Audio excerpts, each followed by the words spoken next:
Hello students, hope you all are fine. So today we are discussing the next chapter of civics, that is political party, chapter number 6 from your civics, that is political parties. Let's begin with the chapter. See, first of all, before I begin with the chapter, let me tell you the meaning of the political party. What is a political party? See, political parties are the group of people. They usually participate in the electoral campaigns and they agree on a particular issue. So a political party is a group of people who come together to contest elections, to conduct elections in a specified manner. See, what is a political party? You can write down here as it is a group of people who come together to contest election, hold power in the government. They agree on some policies and programs for the society with a view to promote and collective good. Parties that reflect fundamental political divisions in a society. Parties are about a part of the society and thus involve partisanship. Thus, a party is known by which part it stands for, which policies it supports, and whose interest it upholds. A political party has the three main components. First is leaders, second active members, and third is the followers. Now, another topic of the chapter is, after the meaning of the political parties, the next topic is the need of the political parties. Why a democratic country, or why say any of the country need a political party?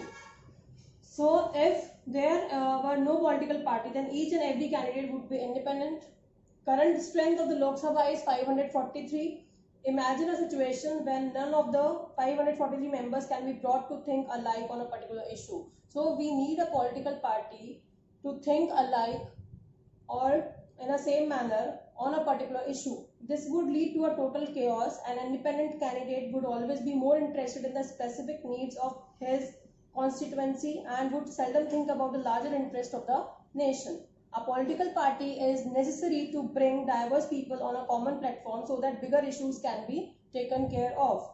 And democracy, which is being practiced all over the world, called representative democracy, in this system, governance is done through people's representative because it is impossible for each citizen to directly participate in the government. The need for representative democracy has given rise to the political parties. Now, the third topic of this chapter is what are the functions of political parties. First function is to contest in the elections. When we have the political parties, then the political party has a right to contest in the elections.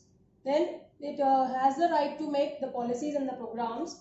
Political parties put forward different policies by which the voters can choose from. Political parties bring a large number of similar opinions under one umbrella. These opinions are channelized to form policies and programs. The policies and programs of the ruling party are expected to be followed by the government. Third is making the laws. Political parties also have the right to make the laws. They play an important role in making the laws for our country. You may be aware that it is the legislature which passes the law after the proper discussion and debates. As most of the members belong to the political party, so a political party has a direct say in the law making for the country. Fourth function is formation of the government. Political parties run the government and form the government. Executive body is formed by the people from the ruling party. Various political leaders are assigned different ministries to carry out the task of the governance, play the opposition role. So political parties also play the role of the opposition parties, shape the public opinion. They do so by raising and highlighting the issues in the legislature and in the media. Last but not the least, access to the government machinery and welfare schemes. That means parties provide people access to the government machinery and all the schemes, since it is easy to approach local party leaders than the government officers. Now in India, which system we have? There are different systems, party systems in different countries that are existing, like one party system, two party system, three party system, or we can say multi-party system is there. Like in India, I tell you, in India is a multi-party system wherein we have a lot of political parties. For example, BJP, Congress, Aam Aadmi Party, okay, etc. So let's talk about the different party systems. First, we will talk about the one-party system. What is one-party system? In some countries, only one party is allowed to control and run the government and contest. These are called as one-party system. And in which country it is existing? It is in China. That is the Communist Party of China, CCP. Next is two-party system, wherein two parties are there to contest and two parties are there to power. The United States of America and the UK are the examples of the two-party system. Multi-party system, if several parties compete for power and more than two parties have the reasonable chance of winning, we call it as a multi-party system. In India, we have a multi-party system. Since multi-party system offer more choices to the voters, it is often considered better than the other party system. And in India, we have the multi-party system. This is a comparison between the two-party system and multi-party system. Two-party system presents voters a simple choice. Multi-party system offers many choices. This two-party system provides for stable governance and multi-party system not provides a stable system. Two-party system are not as flexible because they have a more or less rigid set of opinions on every issue, but multi-party system is more responsive to the change in the public opinion. Examples, I already told you, in multi-party system, India is having the multi-party system and UK and USA are having the two-party system. Now let's talk about the national parties, state parties or some of the regional parties. So what is a national party? A party that secures at least 6% of the total votes in Lok Sabha elections or assembly elections in 4 states and win at least 4 seats in Lok Sabha is recognized as a national party. So this is the condition for a national party to be. According to the classification, there are 7 recognized national parties in our country in 2017. Some of these are here. All India, Trinamool Congress, Bharatiya Janata Party, Communist Party of China, India, Communist Party of India, Marxist, Bahujan Samaj Party, Indian National Congress, Nationalist Congress Party. For further details, you can read it from your NCERT book. Next is the state party. The party which secures at least 6% of the total votes in an election to the Legislative Assembly of the state and wins at least 2 seats is recognized as a state party. So these parties need not to be regional in their ideology or the outlook. Some of these parties are all Indian parties that happen to have succeeded only in some states. Parties like Samajwadi Party, Samta Party, Rashtriya Janata Dal, they have the national political organization with units in several states. Now last topic of this chapter is what are the challenges to a political party. See, lack of internal democracy.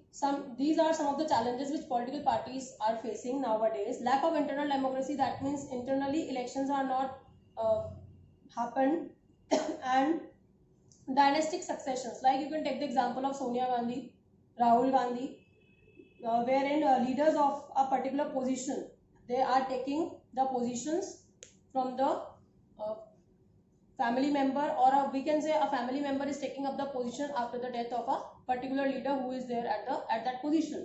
Money and muscle power. Some people are using the money and muscle power in order to take the political position. Lack of meaningful choices. In order to offer meaningful choices to the voters, parties must be significantly different. So how to reform? What are the reforms? What are the strategies by which we can say there are some changes which are taking up in the political parties and now the situation is becoming good.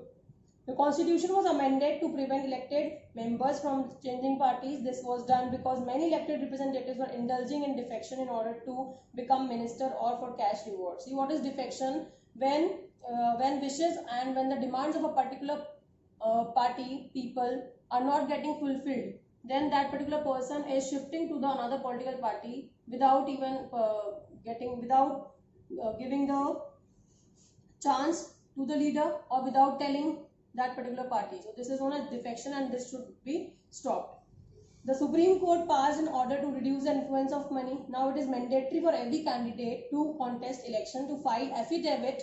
That means a particular person have to give the details of the property, giving the details of the property, criminal cases if it is pending against him.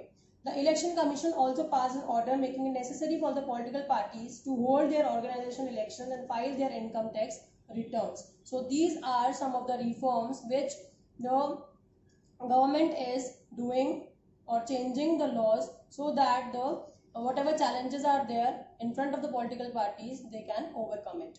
A law should be made to regulate the internal affairs of the political parties. Thank you. If you like my video, kindly subscribe my channel, share with your friends. Thank you.